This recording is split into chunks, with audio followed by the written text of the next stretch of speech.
Assalamualaikum teman-teman semua. Perkenalkan, kami dari kelompok 6 mata kuliah toksikologi. Di sini kami akan menjelaskan tentang jenis-jenis toksik atau racun yang mana dosen pengampu Ibu Apoteker Mira Febriana MSc dengan anggota kelompok Dea Zulianti dengan NIM 2101121, Febrian Sasabella dengan NIM 2101125, Apila Putri Kairani dengan NIM 2101128, Melpi Kurniati dengan NIM 2101136, Mutia Anggreni dengan NIM 2101141, Nadia Syafa Felicia dengan NIM 2101143, Risari Ningsi dengan NIM 2201250.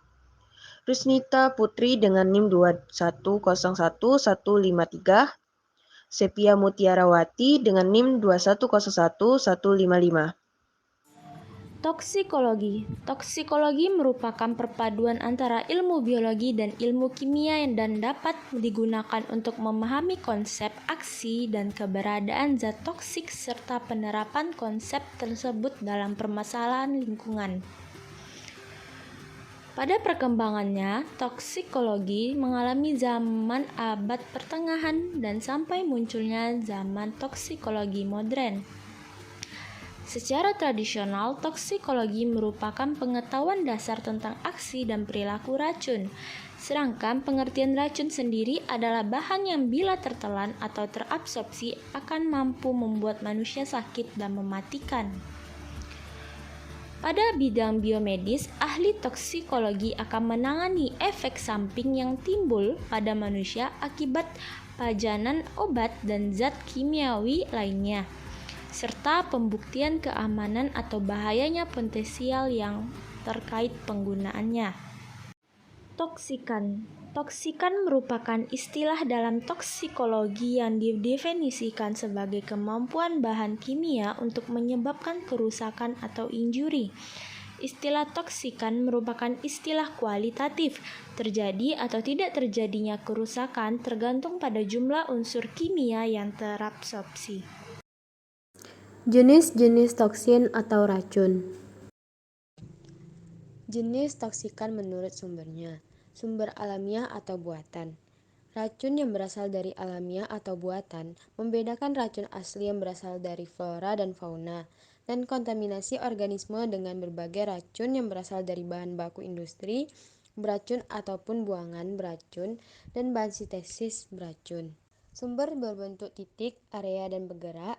Klasifikasi sumber seperti ini biasanya dipergunakan orang yang berminat melakukan pengendalian. Tentunya sumber titik lebih mudah dikendalikan daripada sumber area dan bergerak. Sumber domestik, komersial, dan industri. Sumber domestik biasanya berasal dari permukiman, kurang beracun kecuali bercampur dengan buangan pestisida, obat-obatan, dan lain-lain. Buangan komersial sangat beragam.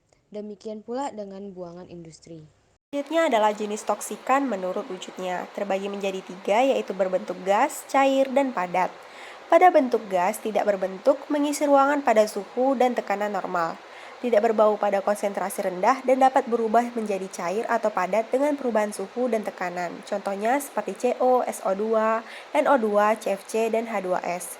Pada bentuk padat, debu silika yang dapat menimbulkan efek kronis, debu asbes yang dapat menimbulkan gangguan paru-paru dan partikel logam.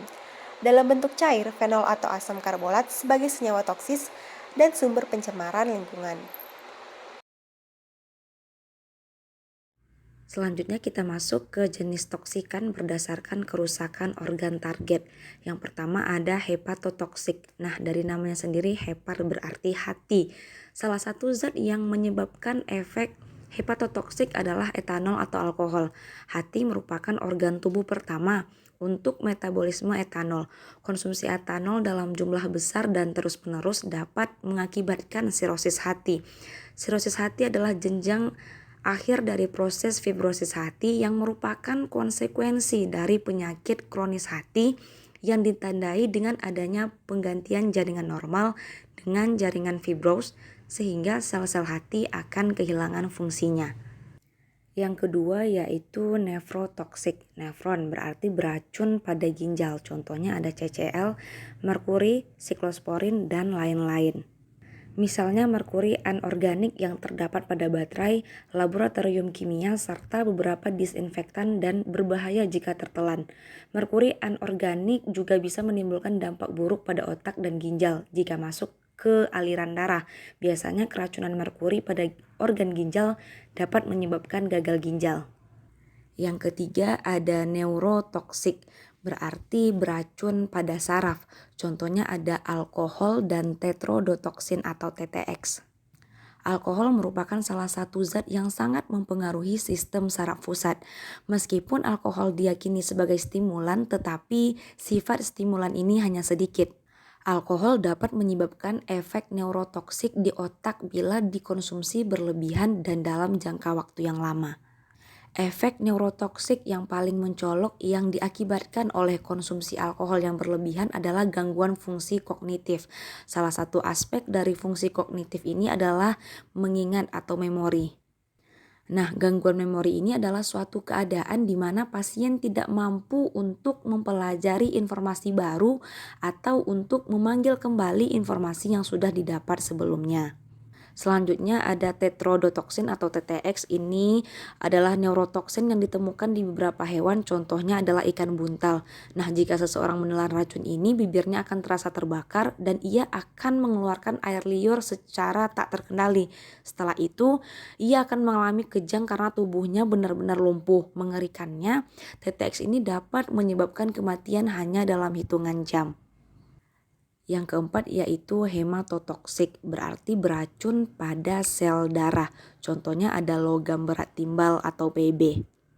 Ketika Pb atau timbal ini masuk ke dalam sirkulasi darah, Pb akan menuju eritrosit. Nah, pada eritrosit Pb bersifat prooksidan sehingga akan mengakibatkan stres oksidatif yang dapat menimbulkan kerusakan membran eritrosit dan memperpendek umur eritrosit. Penurunan eritrosit dalam darah menyebabkan anemia. Anemia hemolitik yaitu adalah kekurangan darah yang terjadi karena keracunan Pb disebabkan oleh singkatnya masa hidup eritrosit. Dan yang kelima ada pneumotoksik, berarti beracun pada paru-paru. Contohnya ada logam kadmium dan gas CO, karbon dioksida. Akibat dari keracunan logam kadmium ini dapat menimbulkan penyakit paru-paru yang akut. Penyakit paru-paru akut ini dapat terjadi bila penderita terpapar oleh uap kadmium dalam waktu 24 jam. Jenis toksikan menurut racun biotis dan abiotis. Yang pertama, racun biotis. Racun biotis adalah racun yang berasal dari biota. Dapat berupa racun asli atau racun primer. Yang dimaksud di sini yaitu adalah biota tersebut beracun. Ada 3 macam racun biotoksin. Yang pertama yaitu adalah mikroba, contohnya Vibrio cholera dan Clostridium botulinum. Yang kedua tanaman, contohnya fungi atau jamur. Yang ketiga hewan, contohnya ular, kalajengking, dan lebah. Selanjutnya yaitu adalah racun abiotis. Racun abiotis termasuk ke dalam racun antropogenik, seperti logam dan non-logam. Racun logam dibagi menjadi 3 kelompok. Yang pertama adalah logam berat. Berat jenisnya lebih dari 5 dan logam ringan berat jenisnya kurang dari 5. Yang kedua, logam esensial dan tidak esensial. Yang ketiga, trace mineral atau sedikit dan bukan trace mineral atau konsentrasi logam di kerak bumi lebih kurang 1000 ppm. Selanjutnya yaitu adalah racun non-logam, contohnya polycyclic hidrokarbon atau PAH. Yang kedua, olefin terkolorinasi dan sebagainya. Selanjutnya, jenis toksikan berdasarkan sifat fisika dan kimia. Yang pertama, korosif. Korosif dapat menyebabkan kerusakan pada mata, kulit, sistem pernapasan, dan banyak lagi. Yang kedua, radioaktif. Bahan radioaktif adalah bahan kimia yang mempunyai kemampuan memancarkan sinar radioaktif. Yang ketiga, evaporatif adalah bahan yang mudah menguap dan biasanya jenis bahan kimia ini mudah terbakar. Yang keempat, yaitu eksplosif adalah bahan yang mudah meledak. Dan yang terakhir, reaktif yaitu bahan yang reaktif terhadap air, terhadap asam, dan lain-lain. Klasifikasi berdasarkan terbentuknya pencemar atau sinobiotik terbagi menjadi 3, yaitu pencemar primer, pencemar sekunder, dan pencemar tersier. Yang dimaksud dengan pencemar primer yaitu terbentuk dan keluar dari sumbernya. Sedangkan pencemar sekunder yaitu transformasi pertama di lingkungan, dan pencemar tersier yaitu transformasi kedua di lingkungan. Jenis toksikan berdasarkan efek kesehatan. Yang pertama ada fibrosis, yaitu terbentuknya jaringan ikat secara berlebihan.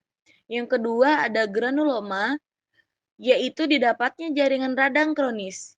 Yang ketiga ada demam atau suhu badan melebihi suhu normal.